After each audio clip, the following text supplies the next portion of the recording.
Hello and welcome to eLife with Kate, where I bring you some of the biggest and most interesting conversations making waves in the world of entertainment, from Nollywood revisiting some of Nigeria's darkest chapters to an African music legend getting one of Hollywood's most recognizable honors and a beloved Nigerian literary work making its way to the stage. There is quite a lot to unpack, so let's get into my entertainment highlights of the week. Now, kicking off with this story, can a movie based on something Nigerians already know actually tell us something that we do not? That is one question worth asking as Linda Ikeji returns to filmmaking with The Night of June 7th, a film inspired by the 2005 Apo Six killings. Now, the film revisits the tragic story of 6 friends whose lives were cut short following an encounter with the Deputy Commissioner of Police in Abuja. Written and produced by Linda Ikeji and directed by Toka Magbara, the movie stars Femi Branch, Ali Nuhu, Gideon Okeke, and Charles Lenny, and is scheduled for cinemas on August 28. But beyond the release itself is a bigger conversation about adaptations and our appetite for stories we already know. Linda Ikeji has previously taken a similar route with Dark October, the 2023 film based on the Aluu Four lynching. I'm sure you remember that one. The movie eventually streamed on Netflix and generated significant conversation, even reaching number 1 on Netflix Nigeria shortly after its release. And that is where things get interesting. Adaptations of real events come with something original stories don't necessarily have: a built-in emotional connection.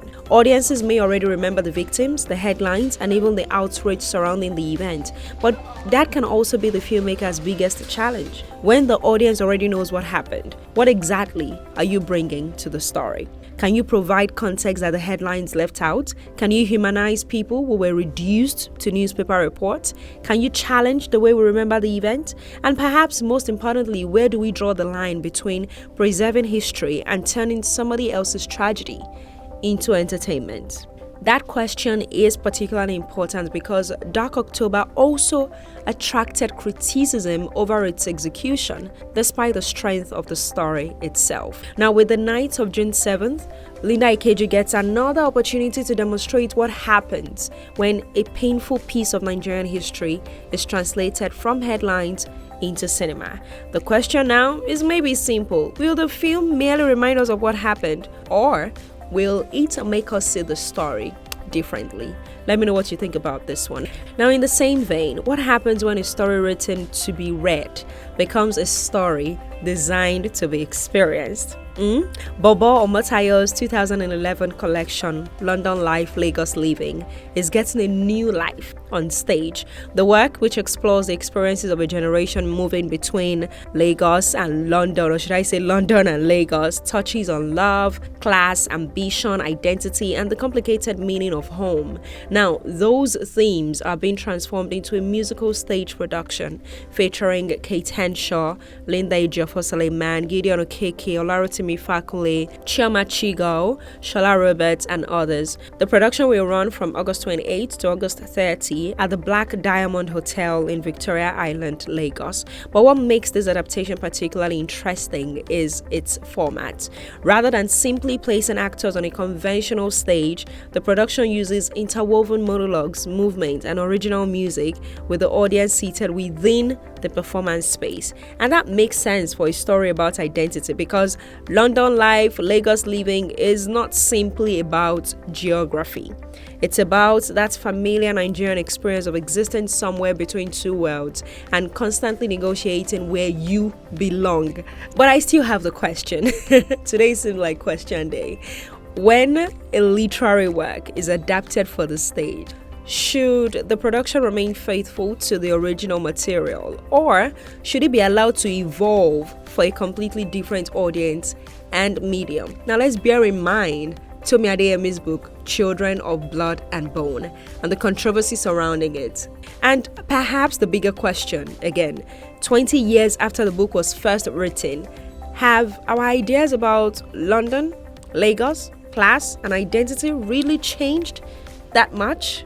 Let's think on these things. Now, from stories rooted in Nigeria's past to a woman who has spent more than 4 decades carrying African music to the world. 5-time Grammy Award winner Angélique Kidjo is set to make history on August 18 as the first African artist to receive a star on the Hollywood Walk of Fame.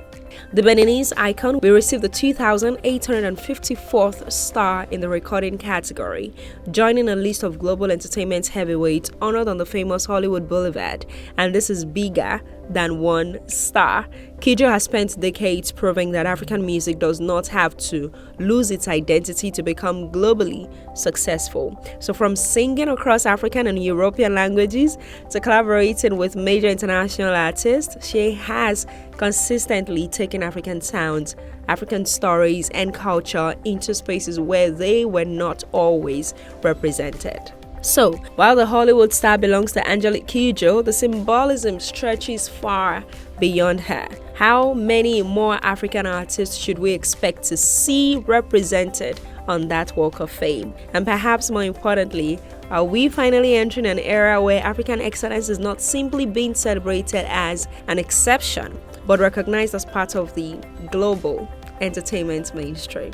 The comment section is open for you to drop your thoughts. But of course, those are my entertainment highlights for the week. From real life tragedies being revisited through film to African excellence receiving its flowers in Hollywood, and stories about who we are finding new life on stage. One thing is clear: entertainment is not just about keeping us occupied. Sometimes it preserves our history, sometimes it challenges how we see ourselves, and sometimes it simply asks us to look at a familiar story from a completely different angle. My name is Kate Adiogo, and this has been A Life with Kate. I'll see you next time. Don't forget to like, drop a comment, subscribe, and share. Bye.